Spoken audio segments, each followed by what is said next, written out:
Bom dia a todos. Estamos iniciando mais um culto do Evangelho no Lar, no Grupo Espírita Recanto da Prece Eurípides Barçanufo. Esse grupo, que iniciou com 3 pessoas no ano de 1984 e foi se ampliando, de tal forma que transformou-se num centro espírita, e que temos esse objetivo de continuar com o nome de Culto do Evangelho no Lar, para que mais lares se multiplicam nesse objetivo do autoaperfeiçoamento familiar, para que a paz possa reinar em todos os corações. Nós vamos convidar nosso companheiro Antônio, que faça o preâmbulo da manhã.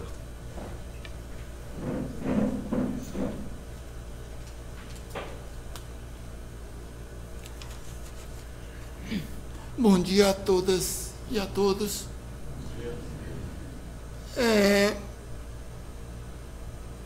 Nossa reunião hoje vai falar um tema muito importante a todos nós, porque talvez não tenhamos tempo para pensar sobre esse assunto, qual seja, de dar gratuitamente o que gratuitamente recebemos. Assim, 5 pontos eu quero lembrar a todos, a começar a lembrar a mim mesmo, são muito importantes do que recebemos. A vida, a fé, a família, os amigos e os mestres. Em cada um desses pontos que eu estou falando, nós recebemos, e a pergunta que eu faço a mim, e peço que a vocês se façam, é: damos a essas pontes o mesmo carinho que recebemos, o mesmo amor que recebemos de cada um deles? Respondemos à vida o amor que Cristo nos demonstra ao permitir que estejamos todos aqui? Em algum momento de nossa vida em que precisamos ardentemente de fé, nós retribuímos isso ao passar isso para outras pessoas? A família, o eixo que nos apoia, que nos ensina a primeira lição de amor, tem recebido gratuitamente aquilo que nós recebemos de Deus?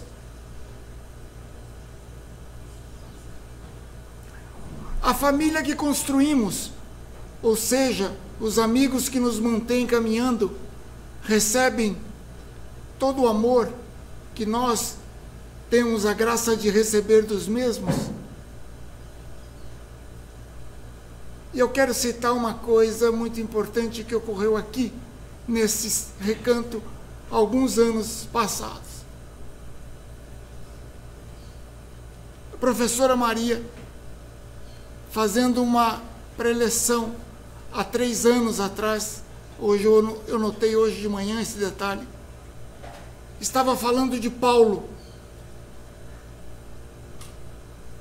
e dizendo que todos nós, em algum momento de nossas vidas, somos chamados por Cristo e recebemos aquela pergunta que ele fez a Paulo. Paulo fez a Cristo, quero dizer: Senhor, o que queres que eu faça?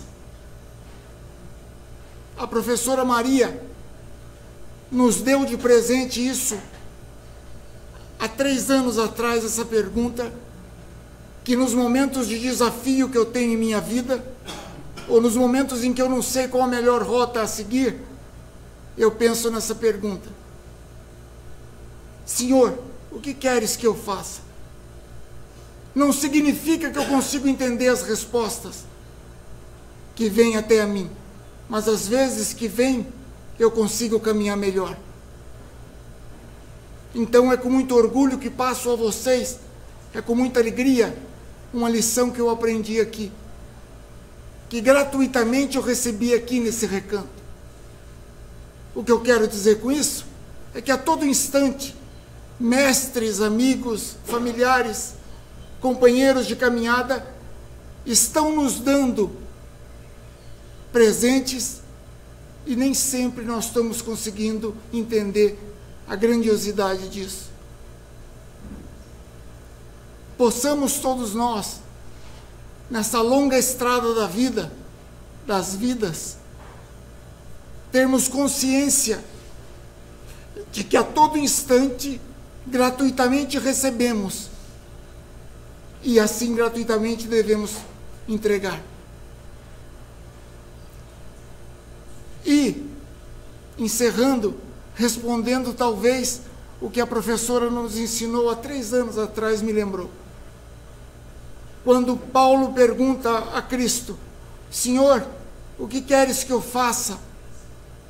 Não seria uma das respostas possíveis Cristo dizer a ele: dai gratuitamente o que gratuitamente recebeis? Muito obrigado.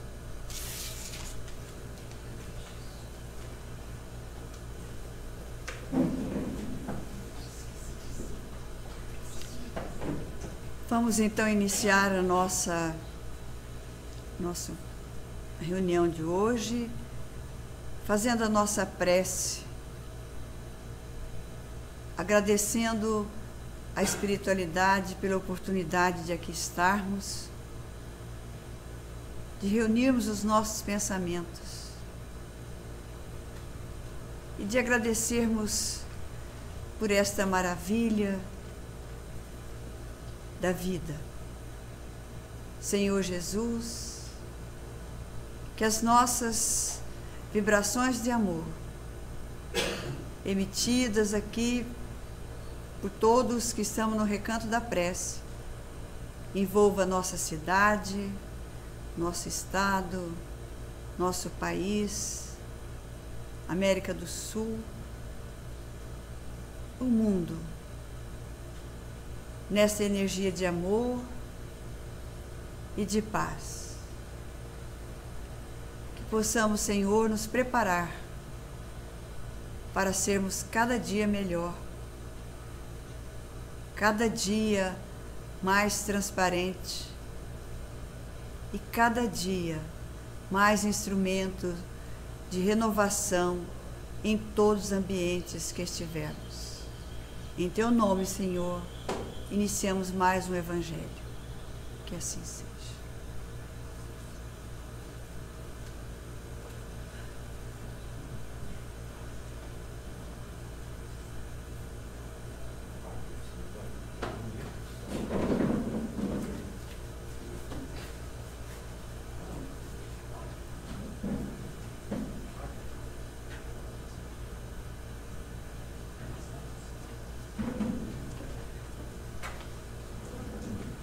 Leitura do Evangelho segundo o Espiritismo, capítulo 26, item número 7, mediunidade gratuita. Os médiuns modernos, porque os apóstolos também tinham mediunidade, igualmente receberam de Deus um dom gratuito, o dom de ser intérpretes dos espíritos para a instrução dos homens, para mostrar-lhes o caminho do bem e conduzi-los à fé, e não para vender-lhes palavras que não lhes pertencem, porque não são produto de sua concepção, nem de suas pesquisas, nem de seu trabalho pessoal. Deus quer a luz ao alcance de todos. Não quer que o mais pobre dela seja deserdado e possa dizer: eu não tenho fé porque não pude pagá-la. Não tive consolação de receber os encorajamentos e os testemunhos de afeição daqueles por quem choro, porque sou pobre. Eis porque a mediunidade não é um privilégio e se encontra por toda parte. Fazê-la pagar séria, pois desviá-la de sua finalidade providencial. Todo aquele que conhece as condições nas quais os bons espíritos se comunicam, sua repulsa por tudo o que seja do interesse egoístico, e que sabe quão pouca coisa é preciso para os afastar, não poderá jamais admitir que os espíritos superiores estejam à disposição de qualquer um que os chamasse a tanto por sessão. O simples bom senso repele um tal pensamento. Não seria também uma profanação evocar o preço de prata os seres que respeitamos ou que nos são caros?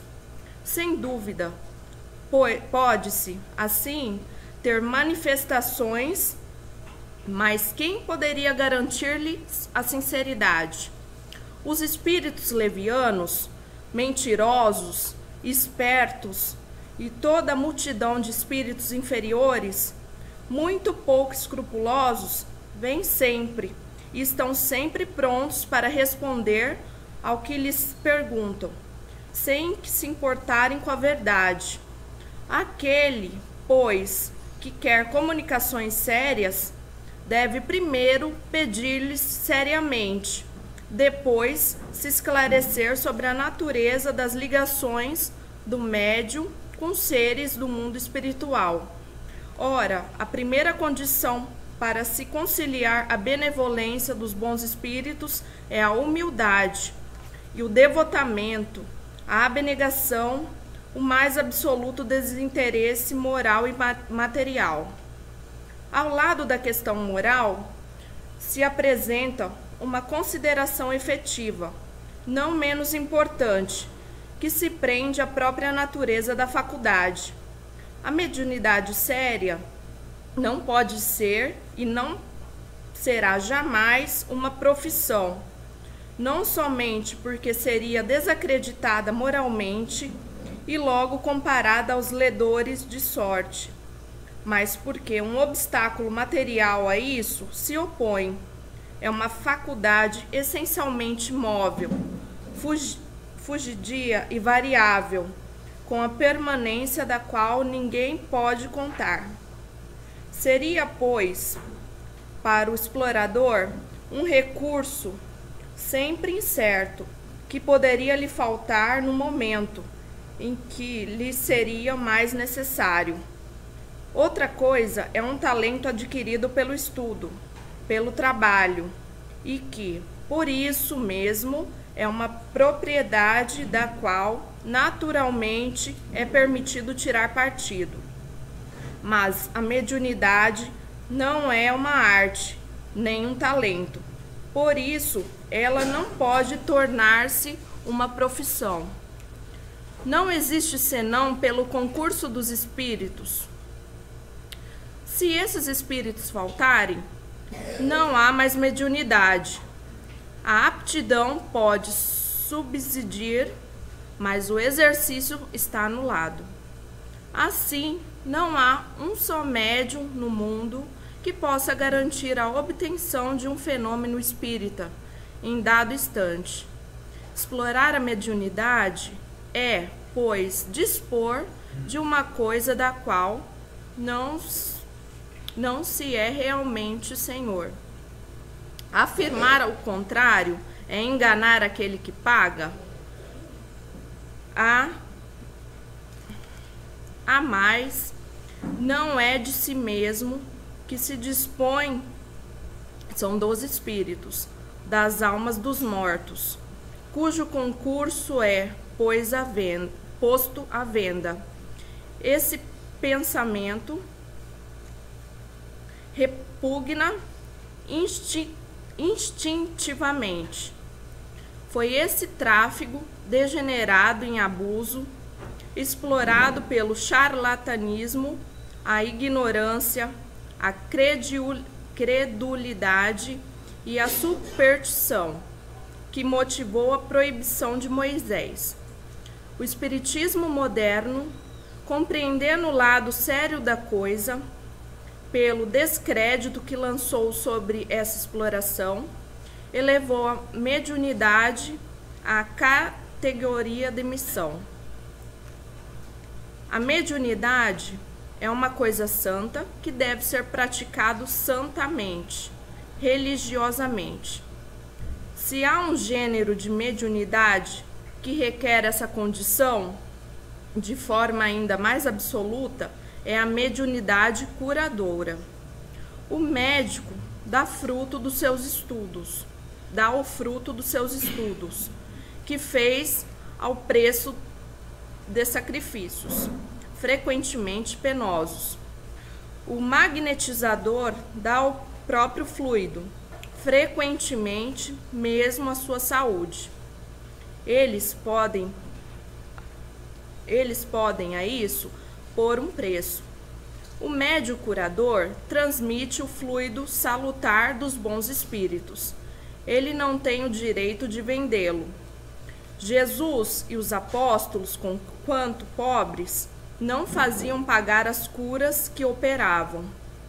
Todo aquele, pois, que não tem do que viver, procure os recursos em outra parte do que na mediunidade, que não consagre a ela, se preciso for, senão o tempo de que possa dispor materialmente.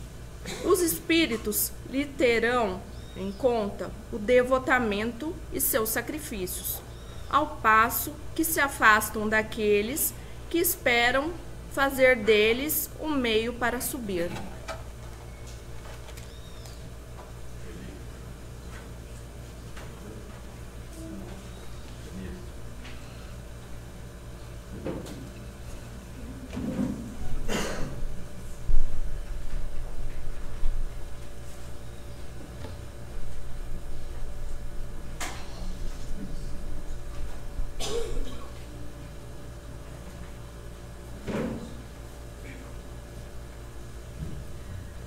Leitura do livro Vivendo o Evangelho, psicografia de Antônio Baduy Filho.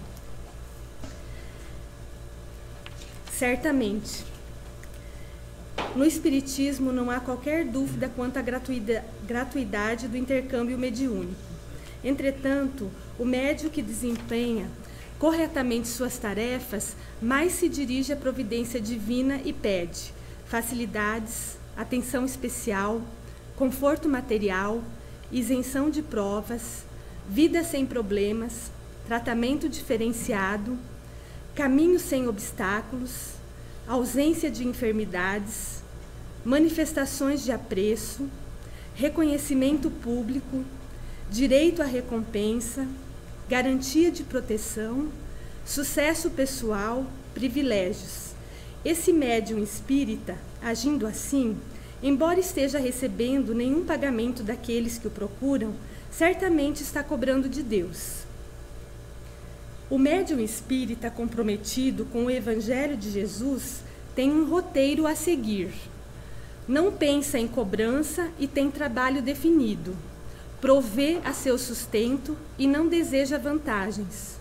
Tem conduta honesta e exerce a caridade. Cumpre o dever e não se anuncia. Aceita a disciplina e pratica o bem. Estuda sempre e não se promove. Não exige privilégios e não se melindra. Enfrenta obstáculos e cultiva a oração. Mantém a vigilância e persevera na fé. Não perde a esperança e busca a humildade. Não garante mensagens e não promete curas. Não falta a sinceridade e acredita no amor. Não esquece o perdão e respeita a opinião alheia. Nem profissão, nem arte, nem talento. Mandato mediúnico é missão. É assim que a doutrina espírita vê a mediunidade, e se alguém não atende a esses requisitos, seguramente não é médium espírita.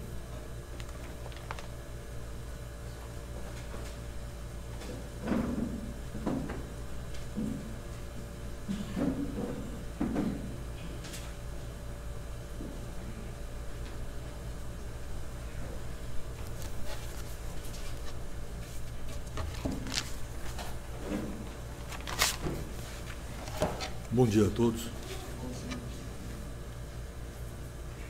Ao iniciar a interpretação da lição da noite, da manhã, melhor dizendo, eu queria rogar a Jesus para que, através dos mentores amigos que nos assistem, possa estar junto de nós todos, em especial, muito próximo de mim, para que eu possa, com a maior fidelidade possível, traduzir a minha interpretação sobre a lição desta manhã.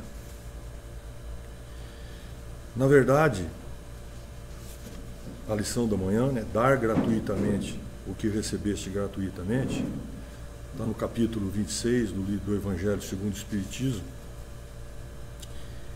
e começa esse capítulo com a passagem de São Mateus, no capítulo 10º, versículo 8º, que diz o seguinte: restituí a saúde aos doentes, ressuscitai os mortos, curai os leprosos, expulsai os demônios. Dai gratuitamente o que gratuitamente recebeste. A interpretação que nós acabamos de escutar do André Luiz, nosso querido espírito André Luiz, através da psicografia do Antônio Baduy, filho,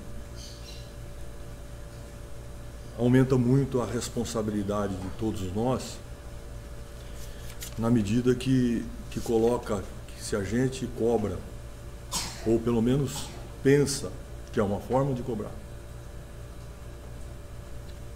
em relação a Deus, pedindo algum benefício em troca daquilo que a gente está fazendo, a gente já está agindo de forma equivocada.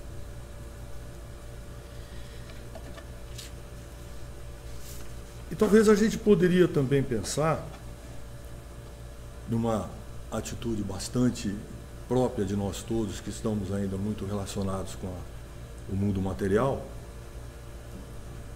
que será que eu sou médium? Será que eu posso me enquadrar na lição dessa manhã? O que eu tenho recebido gratuitamente, para que eu tenha que passar gratuitamente?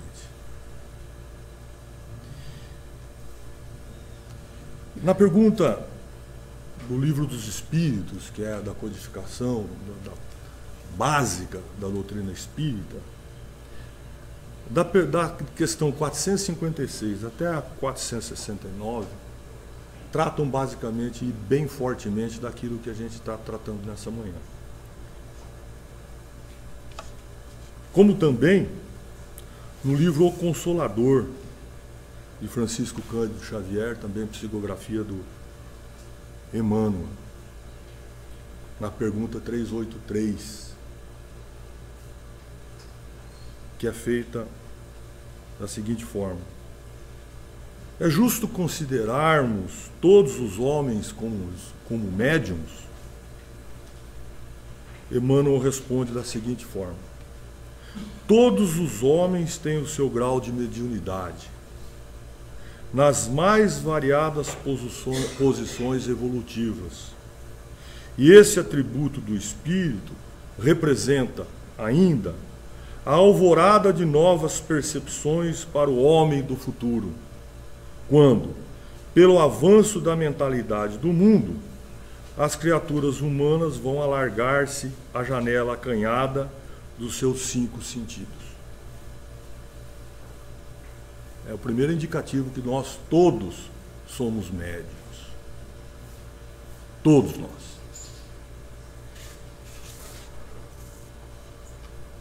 No Livro dos Espíritos, como eu disse, pergunta 459, há uma questão que vem acrescentar muito mais luz nesse entendimento. Influem os espíritos nos nossos pensamentos e em nossos atos? A resposta é claríssima e muito importante para que a gente carregue isso no nosso dia a dia. Muito mais do que imaginais. Influi a tal ponto que, de ordinário, são eles que vos dirigem.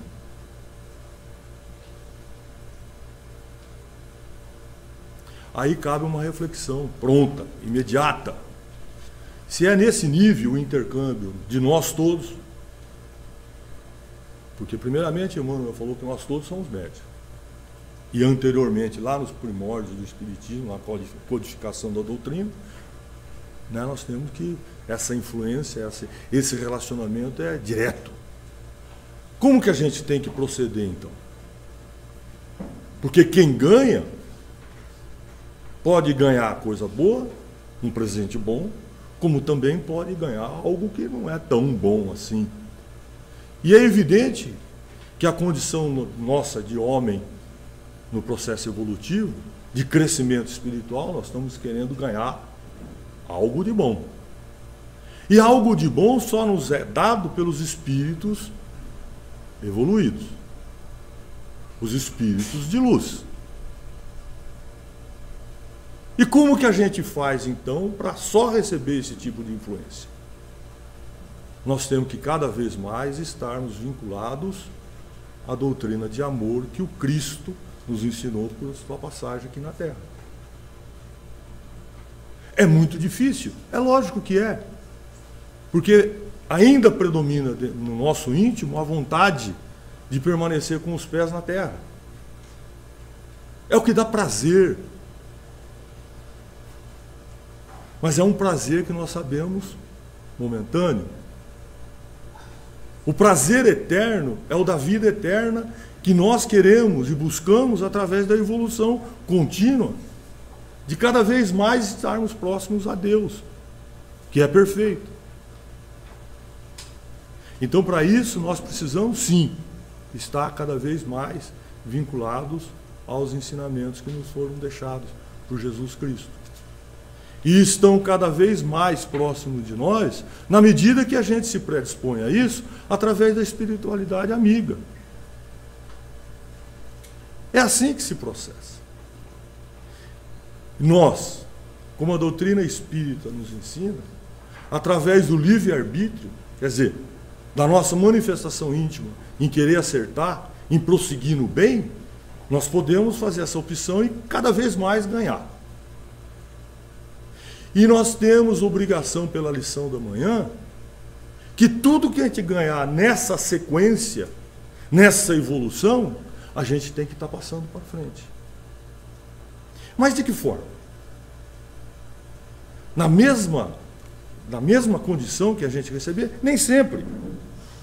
Na introdução do Livro dos Médiuns, que é outra obra da codificação espírita, nós temos duas frases interessantíssimas. As comunicações dos espíritos com os homens são ocultas ou ostensivas.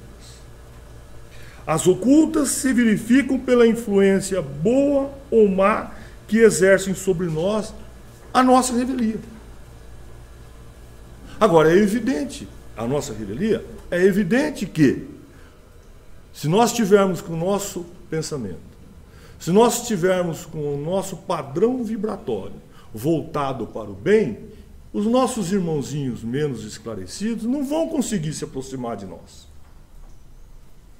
Mas, ao contrário, se nosso padrão vibratório estiver desequilibrado, é lógico que isso vai permitir que a gente sofra cada vez mais influenciação dos irmãozinhos menos esclarecidos. Porque nós todos somos médiums. Já foi colocado. Está nas nossas obras, de forma clara. Só Chico Xavier tem 400 e poucos livros retratando de modo fiel o relacionamento nosso com o mundo espiritual. E ainda, na sequência da introdução do Livro dos Espíritos, do Livro dos Médiuns, melhor dizendo, a gente continua tendo: as comunicações ostensivas se dão por meio da escrita, que a gente tem nas nossas reuniões, da palavra, aqui no meu caso, que eu estou fazendo uso da palavra, mas no nosso dia a dia, que a gente está constantemente falando, quem consegue ficar sem falar? Ou de outras manifestações materiais. O que quer dizer que 24 horas por dia nós somos médiuns. 24 horas por dia nós estamos transmitindo aquilo que a gente recebe. E a lição, né? Não basta ser gratuitamente a gente está passando isso.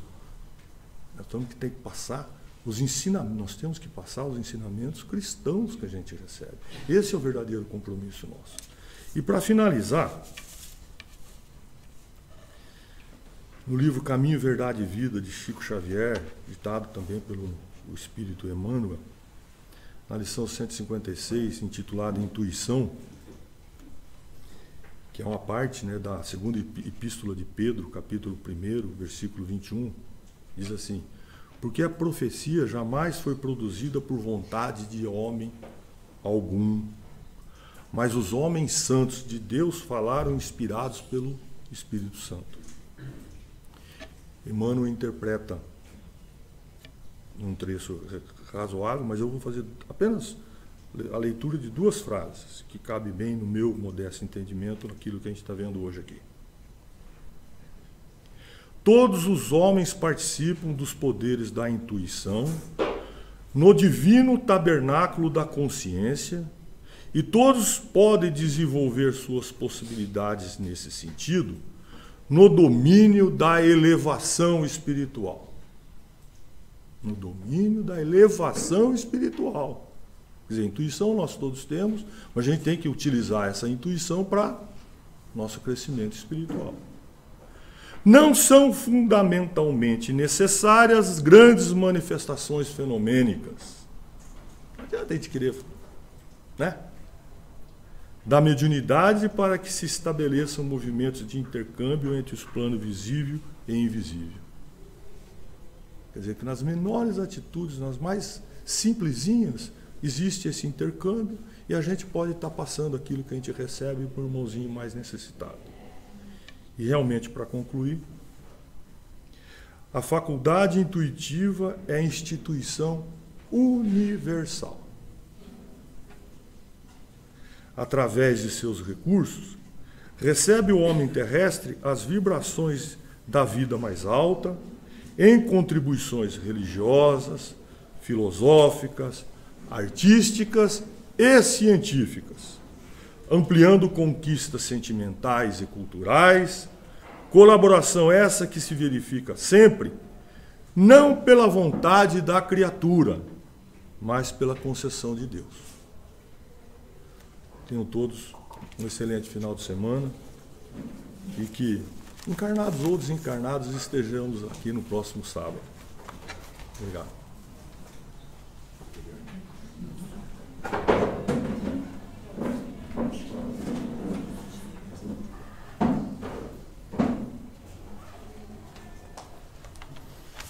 Bom dia a todos.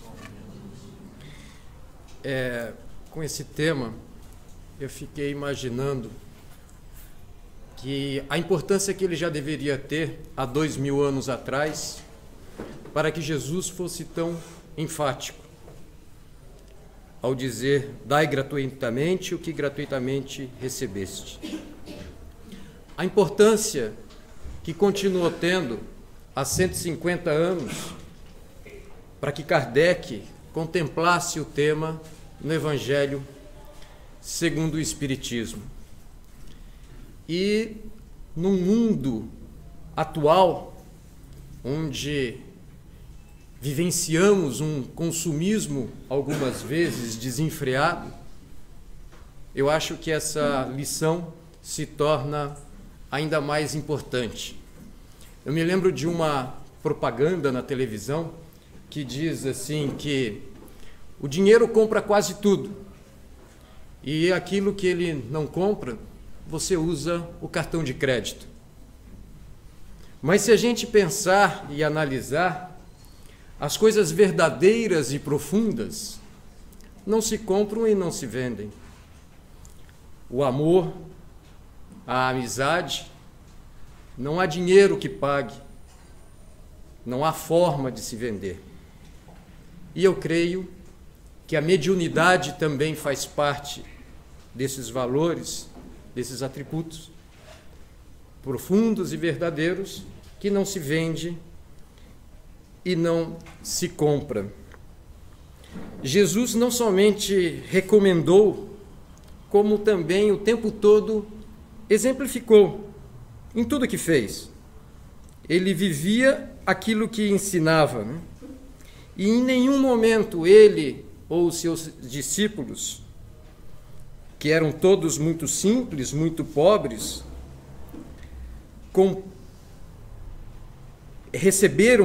cobraram qualquer tipo de remuneração pelas tarefas que realizavam com a sua mediunidade. Nenhuma das suas realizações foi cobrada. E quando ele expulsou os vendilhões do templo de Jerusalém, ele deu uma demonstração ainda mais enérgica, né, de que não devemos comerciar as coisas espirituais, nem tomá-las como meio de vida ou objetos de especulação. A mediunidade, eu creio que seja mais do que um dom. Todos nós comungamos de uma forma ou de outra com o plano espiritual, alguns de uma maneira mais ostensiva e ativa,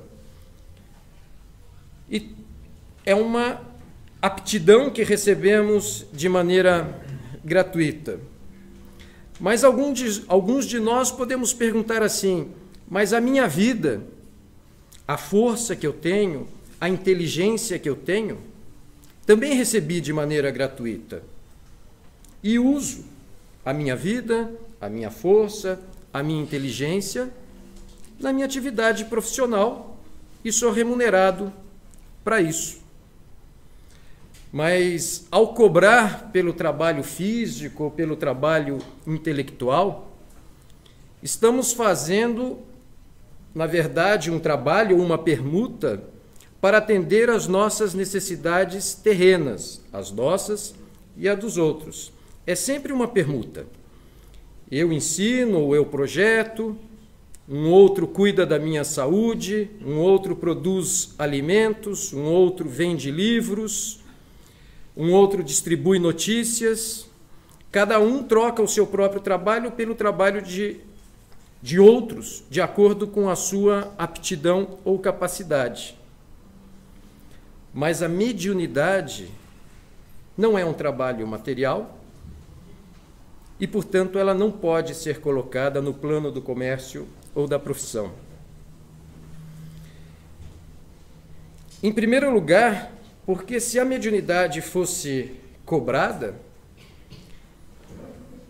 ela não estaria ao alcance de todos. Os mais pobres e os mais desfavorecidos não poderiam usufruir de algum aspecto da mediunidade. A mediunidade de cura, por exemplo, o que não seria justo, não seria equilibrado. E além do mais, que eu acho que é o principal, né, a mediunidade não é um trabalho dos médiuns. Kardec deixou claro isso no Evangelho segundo o Espiritismo. A mediunidade é um trabalho dos espíritos, um trabalho que Deus quer que chegue a todos, sem privar qualquer um de seus filhos, sem privar os mais pobres. Assim, se um médium recebe algo pela sua mediunidade, ele não estaria recebendo algo pelo seu trabalho, mas estaria recebendo algo pelo trabalho dos espíritos. Estaria lucrando pelo trabalho de outros. No mínimo, isto não seria moral. Acho que posso concluir essa minha modesta reflexão com o que Kardec já deixou claro na lição, né? Não podemos vender o que não se originou das nossas próprias ideias, das nossas pesquisas ou dos nossos esforços. A mediunidade é um trabalho dos espíritos. Não há remuneração material. Obrigado.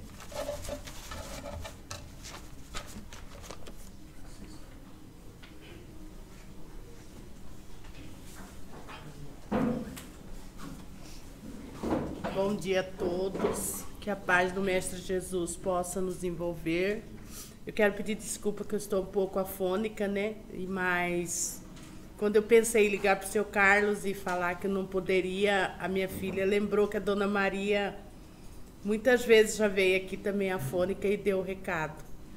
E falar da mediunidade é assim, de muita responsabilidade, porque a mediunidade é um dom que Deus nos concede a todos nós. Todos nós, seres humanos, somos dotados de mediunidade, porque nós temos a essência divina em nós.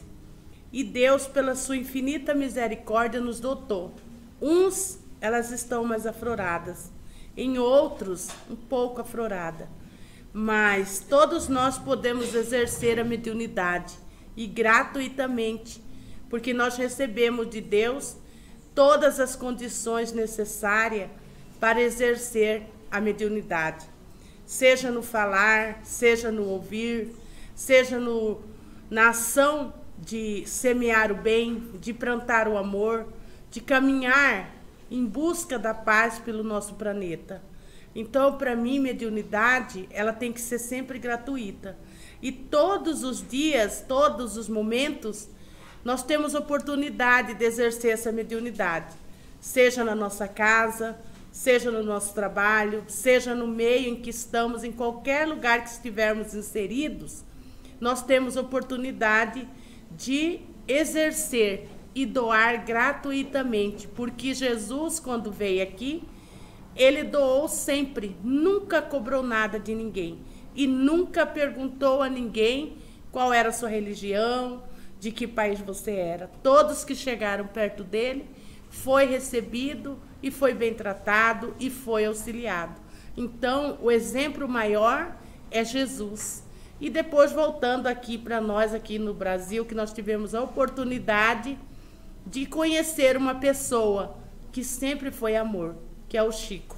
Nunca quis receber nem mesmo um pedaço de bolo.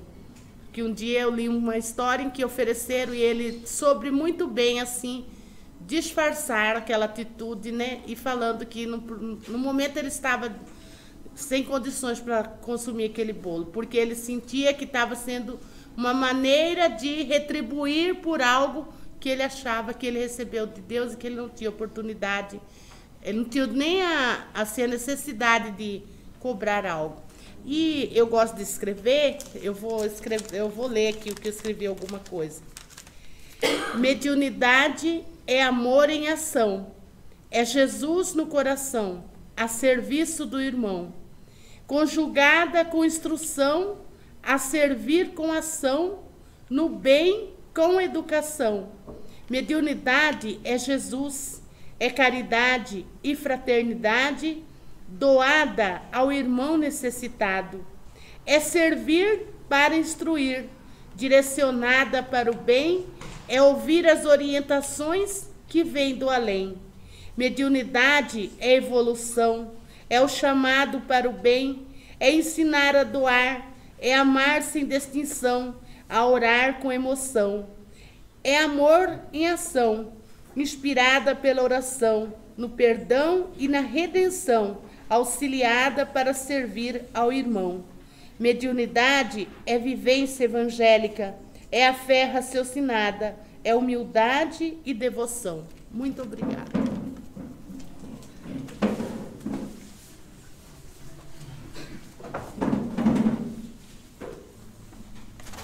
Bom dia. Dai gratuitamente o que gratuitamente recebestes. Capítulo 26 do Evangelho segundo o Espiritismo.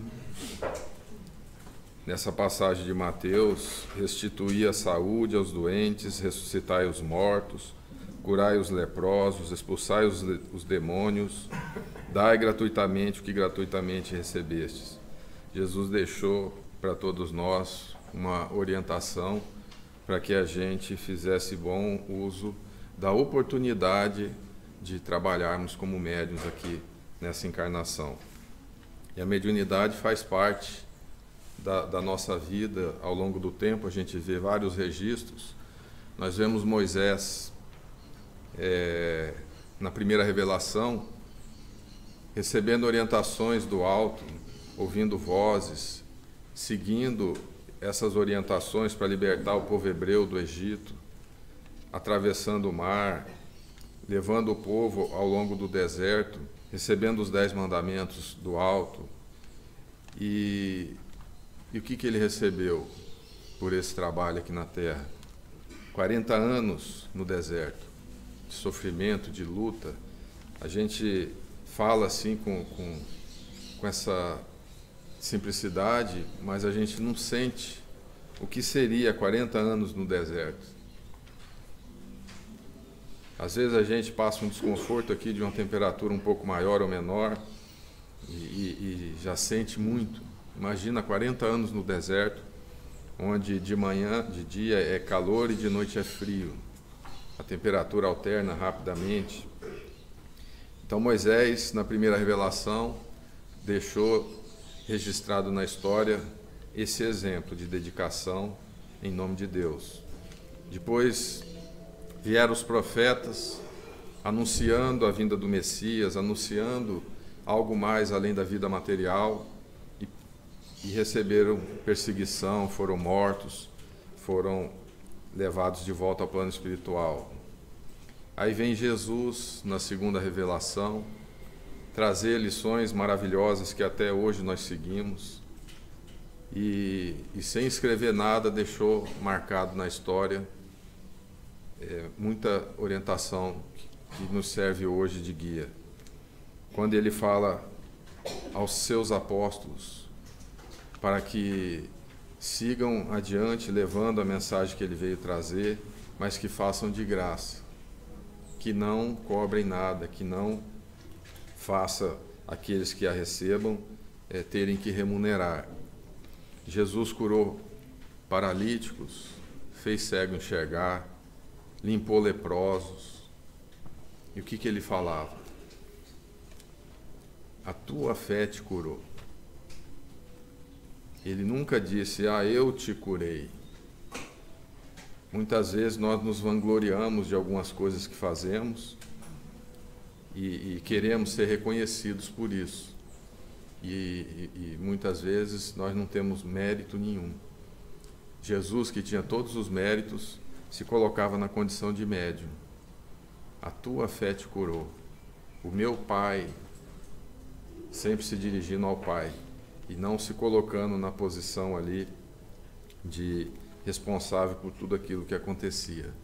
E assim ele orientou os apóstolos, para que eles fossem humildes, para que quando chegasse e não fosse bem recebido, que seguisse adiante, que não criasse confusão, que sacudisse a poeira do pé, que oferecesse a paz àqueles ambientes, para que a paz ficasse lá se o ambiente merecesse. E assim deixou registrado isso para nós. Os apóstolos foram, pregaram, e o que receberam? Também curaram, fizeram o cego enxergar, paralítico andar, libertaram obsediados, mas não receberam nada de material. Foram perseguidos e levados à morte. Só João não morreu no suplício, porque foi poupado pelo alto para escrever o Apocalipse. Mas foi colocado num tacho de óleo a ferver. E os soldados, quando viraram o tacho, ele estava inteiro lá. Todos eles passaram por provações. E receberam no plano espiritual a recompensa do dever cumprido. Aí vem Kardec trazer a codificação da doutrina espírita para nós, na terceira revelação. E num dia, Kardec, desanimado pelas perseguições que sofria, pelas dificuldades que encontrava para transmitir essa mensagem edificante, durante a noite, no sono, ele é levado ao plano espiritual, a um lugar onde tinha muita gente sofrendo, gemendo, reclamando, e ele fica muito condoído com aquilo e pergunta ao protetor que o levara lá: são esses aqueles que levaram Cristo à cruz? Ele fala: não, aqueles o próprio Cristo foi resgatar. Ah, então são aqueles que perseguiram os apóstolos, que levaram os apóstolos ao sofrimento, que levaram os cristãos aos círculos romanos?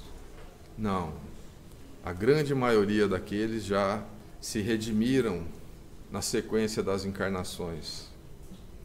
Será então aqueles agressivos? E aí ele pensava em Gengis Khan, Áquila, e antes de prosseguir, o protetor fala: não foram esses que você está pensando. Esses não sabiam o que estavam fazendo e já estão em processo de tratamento.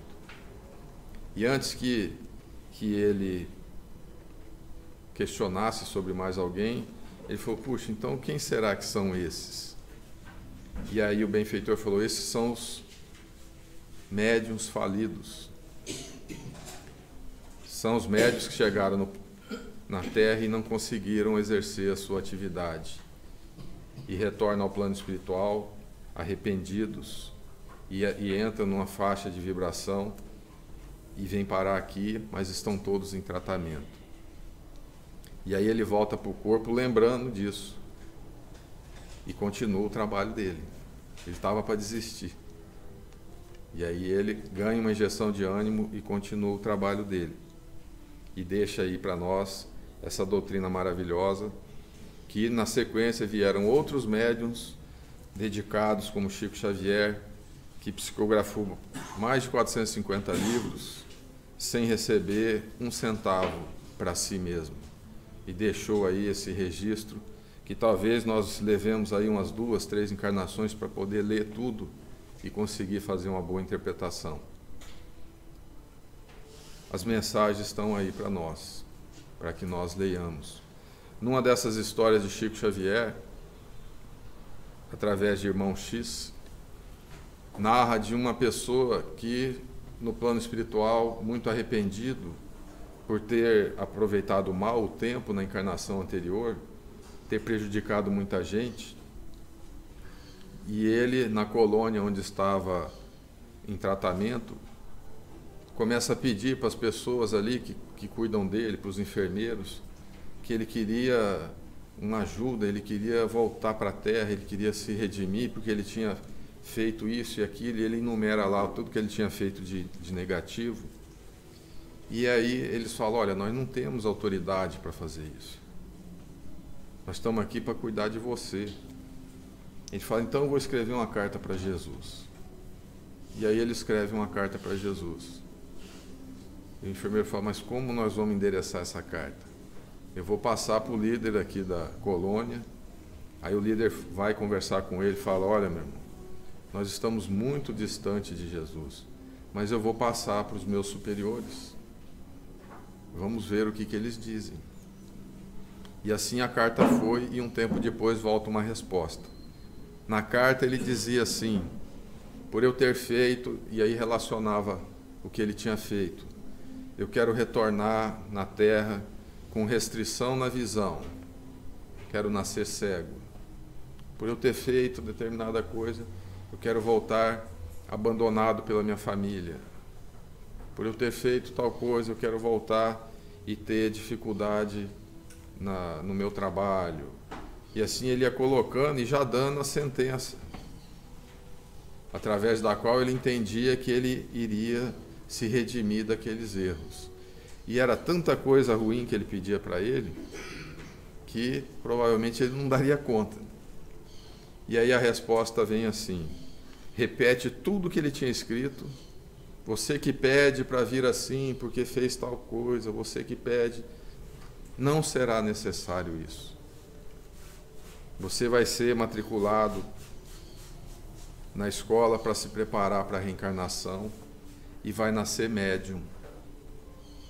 E aí, meu irmão, se dedique à mediunidade, para que você que pede para ir cego, para ir aleijado, para ir assim, assado, em se dedicando à mediunidade, através dela você vai ajudar todos aqueles que você prejudicou.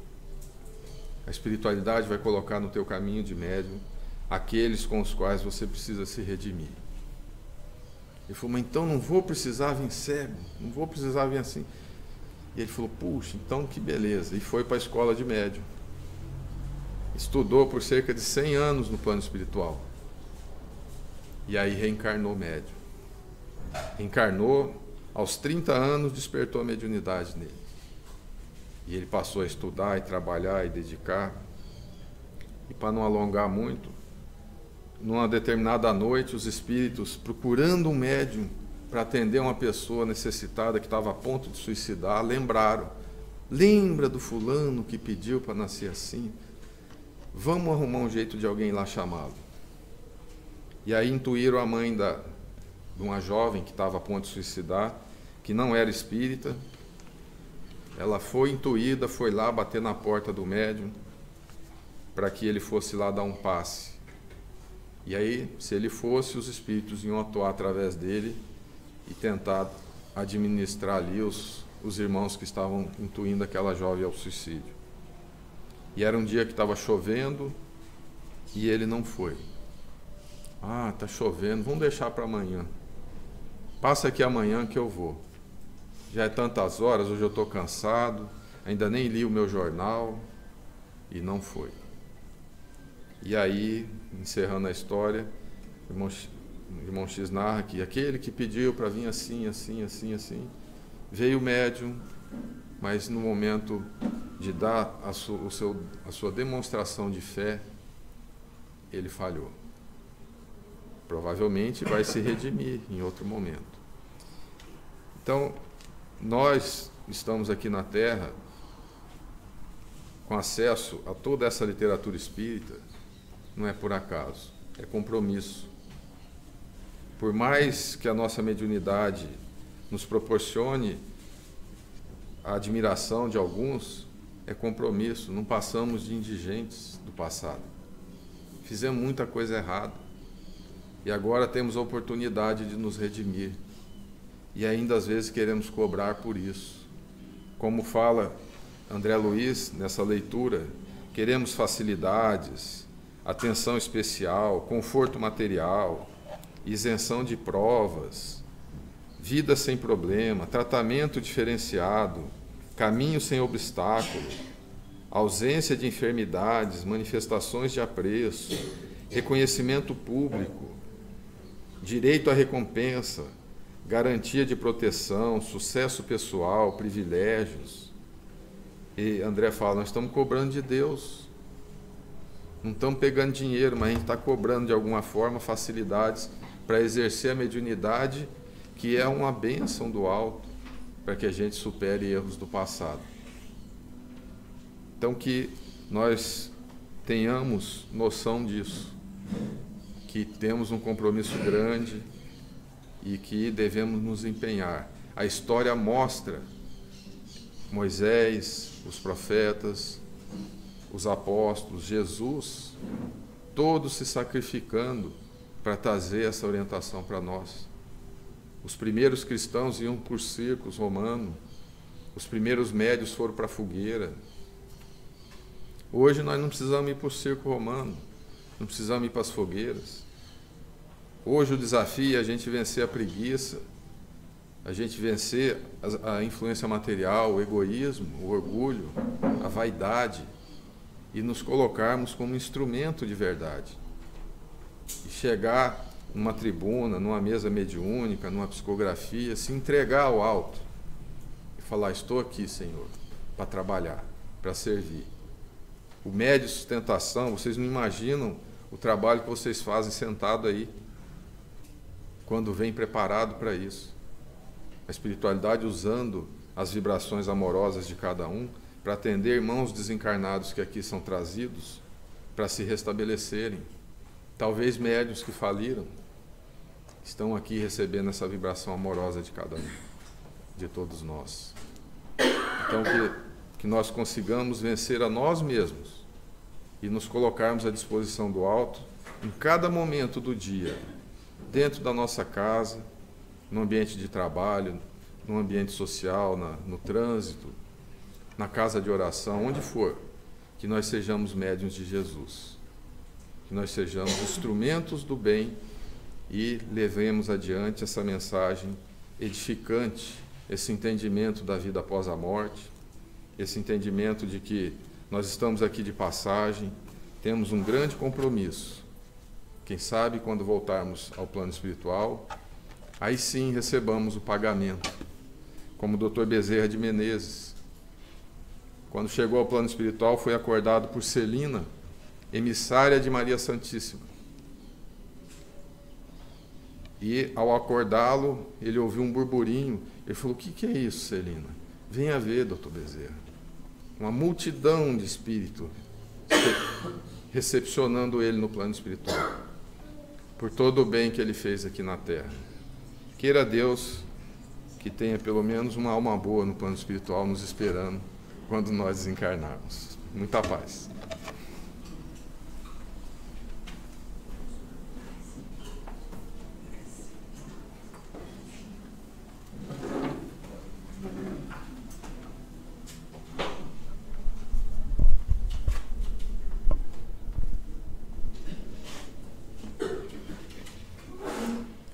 Deus, Pai de infinita misericórdia, Jesus, irmão e mestre maior, amigos espirituais que nos assistem, que nos ajudam, que nos impulsionam no caminho do progresso. Agradecemos, ó Deus infinito, esta manhã de sol e de luz, que aquece os nossos músculos e a natureza inteira.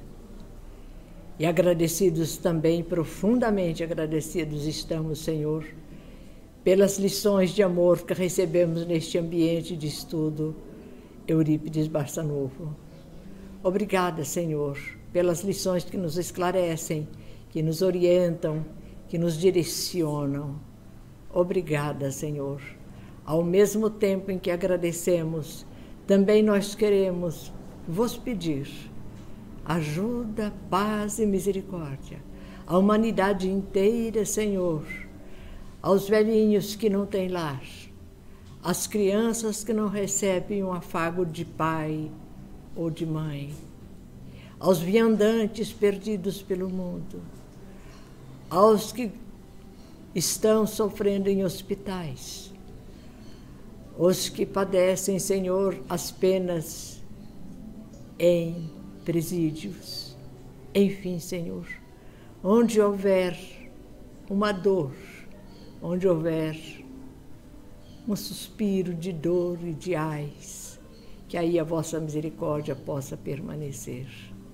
Que haja paz no mundo, Senhor, que as nações se entendam, que os dirigentes coordenem as suas ações em favor do próximo, de acordo com os vossos ensinamentos. Dar de graça o que de graça recebemos, amando a todos indistintamente. Obrigada, Senhor, muito obrigada. e que a vossa paz encontre ressonância em todos os corações, agora e sempre, e que assim seja.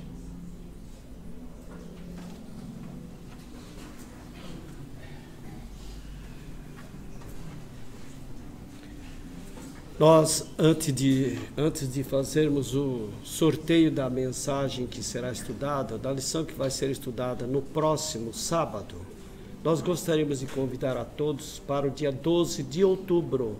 Demora um tempo ainda, mas dia 12 de outubro, o Dr. Décio Iandoli Júnior vai falar aqui para nós. E quando temos a palestra, o tempo integral é do palestrante. Portanto, voltaremos a lembrá-los do dia 12 de outubro.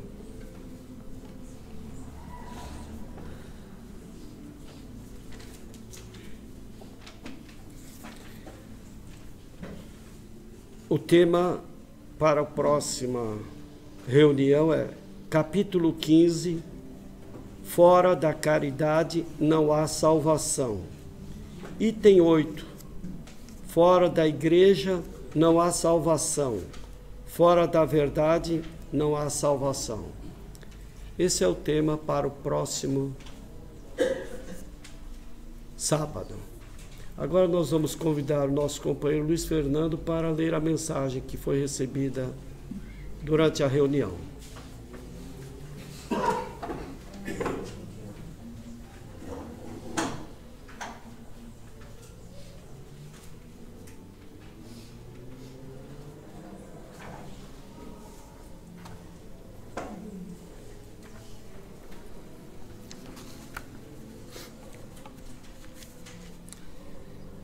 Para o tarefeiro, mediunidade exercida com Jesus agrega às pedras do caminho o reconhecimento do seu valor, quando o retrabalho de suas propriedades são ordenadamente capazes de sustentar o alicerce da construção de sua obra.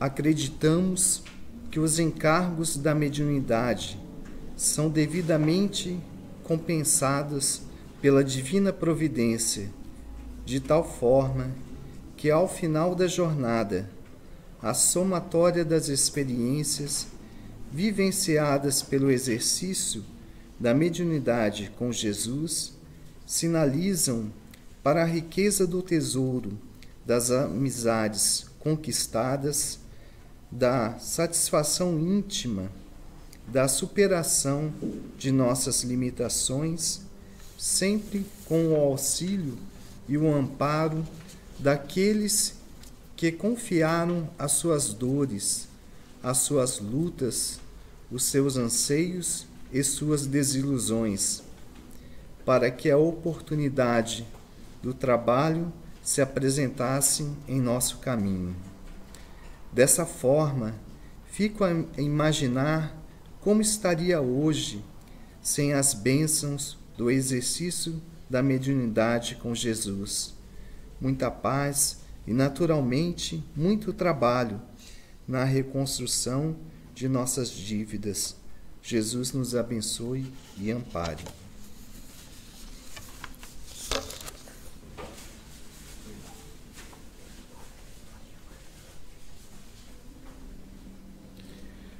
Estamos encerrando nosso culto do Evangelho no Lar, no Grupo Espírita Recanto da Prece, Eurípides Barçanufo.